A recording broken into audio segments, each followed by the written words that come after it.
Hi friends, it's Manish और Nifty की इस वीकली एनालिसिस में आप सबका स्वागत है।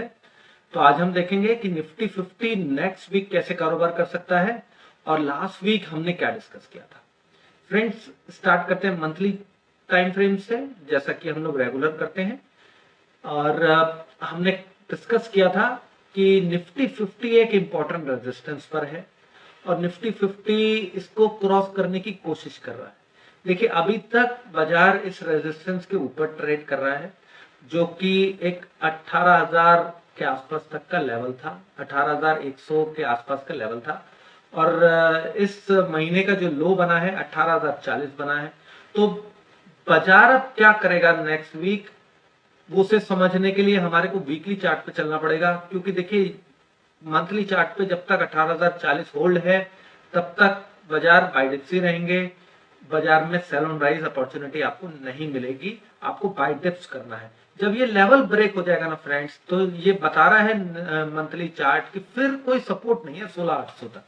ठीक है, तो बहुत इंपॉर्टेंट है 18,000 से 18,050 का लेवल, ये दिमाग में रखिएगा। मंथली चार्ट अभी तक बुलिश है, अप ट्रेंड कंटिन्यू है। ठीक, अब हम वीकली चार्ट पर आते हैं। देखिए, वीकली चार्ट पे अभी तक क्या दिख रहा है कि ये जो एक एडजस्टेड ट्रेंड लाइन है, ये अभी तक होल्ड कर रही है। एडजस्टेड क्यों करी गई है, उसका रीजन आपको, अगर आप कभी वेबिनार किसी का अटेंड करेंगे, या मैं भी प्लान कर रहा हूं कि नेक्स्ट मंथ प्रोबेबली एक वेबिनार करूंगा ट्रेंड लाइन के ऊपर, तो मैं आपको एक्सप्लेन करूंगा कि ट्रेंड लाइंस को एडजस्ट क्यों किया जाता है और कैसे किया जाता है। ठीक है, देखिए, बस आप अभी ये समझ सकते हैं कि 16,750 के आसपास का एक बहुत इंपॉर्टेंट लेवल था, जो कि एक हॉरिजॉन्टल सपोर्ट था। तो जब तक वो होल्ड है तब तक किसी भी तरीके का बियरिशनेस हमें अपने माइंड में नहीं रखना है, इसलिए आप ट्रेंड लाइन को एडजस्ट कर सकते हैं। ठीक है, तो जब ये ट्रेंड लाइन ब्रेक हो तब आप समझ जाएंगे कि बाजार ये वापस से इस तरफ मूव दे रहा है, तो अब ये यहां पर आएगा, तो हम फिर उस हिसाब से कारोबार कर सकते हैं बाजार के अंदर। ठीक, और वीकली चार्ट पे जो हमारा इंपॉर्टेंट सपोर्ट है वो अब निकल के आ रहा है 17,600 के आसपास तक का। तो वीकली चार्ट आपको बता क्या रहा है, वीकली चार्ट ये भी बता रहा है कि देखिए, जो लास्ट वीक एक रिवर्सल कैंडल बनी थी उसको रिजेक्ट कर दिया बाजार ने। उसका हाई था 18,270 का, और बाजार ने क्लोजिंग बेसिस उसको रिजेक्ट किया है और 18,315 पे क्लोजिंग दी है, यानी कि लास्ट वीक के हाई के ऊपर क्लोजिंग दी है। तो ये जो पैटर्न था वो एक्टिव हुआ ही नहीं। हमने लास्ट वीक बोला था कि ये पैटर्न एक्टिव तब होगा जब इसके नीचे बाजार चलेगा और इस ट्रेंड लाइन को बाजार आके रीटेस्ट करके ऊपर जा सकता है। तो इस ट्रेंड लाइन के ऊपर जब तक इस कैंडल के ऊपर चल रहा है तब तक इस ट्रेंड लाइन को टेस्ट करने का सवाल पैदा ही नहीं होता है। ठीक है, तो फ्रेंड्स, अब हमारे को नेक्स्ट वीक कैसे कारोबार करना है उसके लिए हम लोग चलते हैं डेली चार्ट के ऊपर, जहां पे मैंने आप लोगों के लिए लेवल्स पहले से रेडी कर रखे।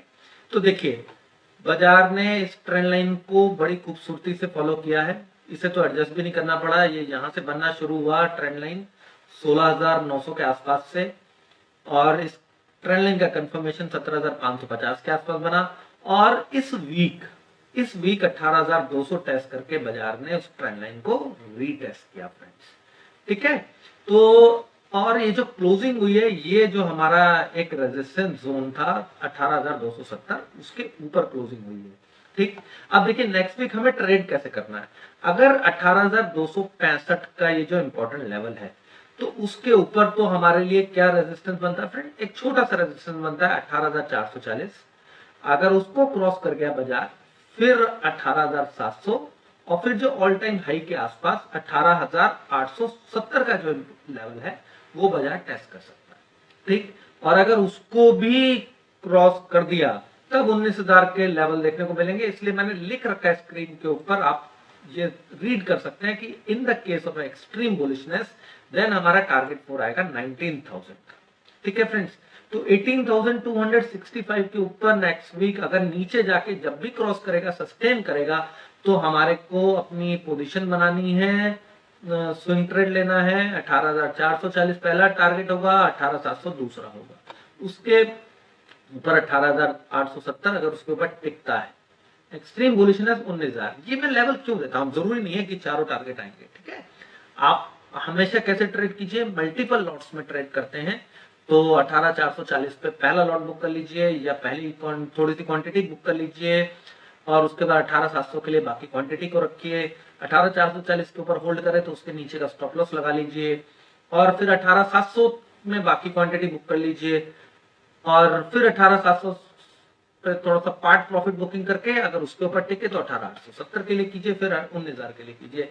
ये डेली एनालिसिस में भी होता है, वीकली में भी मैं यही बात बोलता हूँ, ठीक है। अब देखिए इंपॉर्टेंट लेवल क्या है, इंपॉर्टेंट जोन क्या है हमारे लिए।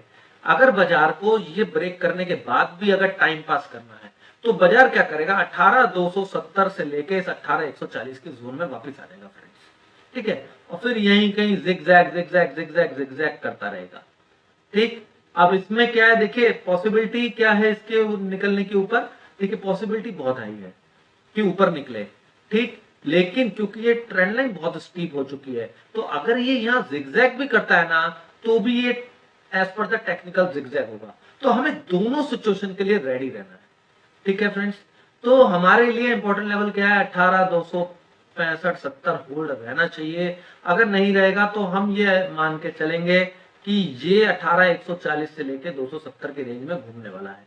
अगर 18,140 ब्रेक होता है तो हमें शॉर्ट नहीं करना। हो सकता है ना भाई बियर्स को या बुल्स को ट्रैप करने के लिए 18,140 भी इंट्राडे में ब्रेक कर दिया जाए, तो फिर फ्रेंड्स हमें वेट करना है। फिर हम अगर कोई शॉर्ट पोजीशन बनाएंगे ना तो फिर 18,000 के नीचे ही बनाएंगे, ठीक, उसका ट्रेंड रिवर्सल हो जाएगा बाजार का 18,140 के 18,000 के नीचे। और 18,050 के नीचे का इंपॉर्टेंट लेवल हमने मंथली चार्ट पे डिस्कस क्यों किया है, इसलिए किया ताकि हम समझ सकें कि ट्रेंड कहां है, ठीक है। तो 18,140 इंपॉर्टेंट सपोर्ट है, अगर वो ब्रेक हो तो हमारे को लॉन्ग साइड में नहीं बने रहना है, किसी भी कीमत पे नहीं बने रहना है, शॉर्ट नहीं करना है, शॉर्ट हमें 18,000 के नीचे करना है, ठीक है फ्रेंड्स। और अगर 265-70 के ऊपर टिका रहेगा तो हमारे 440, 700 और 870 तीनों लेवल पॉसिबल है। एटलीस्ट 440 और 700 तो आना चाहिए, क्योंकि ये ट्रेंड बहुत स्ट्रांग है, ट्रेंड लाइन बहुत स्टीप है। ट्रेंड लाइन यहाँ एडजस्ट होती है, थोड़ा सा रेस्ट करता है 18,130-40 के आसपास, और फिर वहां से फिर रिवर्सल कैंडल बनाता है, तो फिर उस कैंडल के नीचे का स्टॉप लॉस लगा के हम फिर से ट्रेड करेंगे, हमारे फिर से ऊपर के लेवल ओपन हो जाएंगे।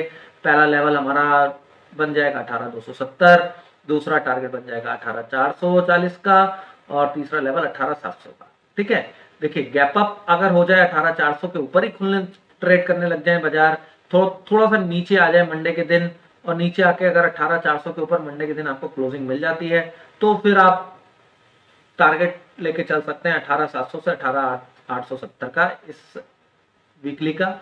अगर बाजार फ्लैट खुल के नीचे की तरफ चले 18,270 टूट जाए तो फिर फ्रेंड्स नीचे के जो लेवल हैं इंट्राडे के लिए मैं दे दूंगा, और ये जो क्लोजिंग अगर 18,270 के नीचे हुई, अगर बाजार वहां टिक गया तो फिर फ्रेंड्स 18,140 से 18,270 की एक रेंज बनेगी, और फिर वो जहां भी ब्रेक करेगी वहां पे बड़ी रैली आएगी, ठीक है। तो कई बार ऐसे होता है कि बाजार वापस से जोन के अंदर आ गए, लेकिन एक दो दिन बिता के फिर ऊपर या नीचे ब्रेक कर दिया, तो फिर बड़े तेज मूवमेंट आता है, क्योंकि शॉर्ट कवरिंग या लॉन्ग क्लोजर होता है, तो फिर हमें उस डायरेक्शन में तुरंत घूमना है। हमें बायस नहीं रखना कि जी यहाँ से तो ऊपर ही जाना चाहिए था या फिर यहाँ से नीचे जाना चाहिए था, बाजार है, ट्रेंड फॉलो कीजिए। तो आई होप कि आपको एनालिसिस समझ में आई होगी, और कोई कंफ्यूजन हो तो आप जरूर कमेंट करके पूछ लीजिएगा। अगर आप इस चैनल पर नए हैं तो इसको सब्सक्राइब करके बेल नोटिफिकेशन को जरूर ऑन कीजिए, जिससे कि आपको वीडियोस की नोटिफिकेशन मिलती रहे, और लाइक जरूर कीजिए और शेयर जरूर कीजिए फ्रेंड्स। तो thank you very much friends.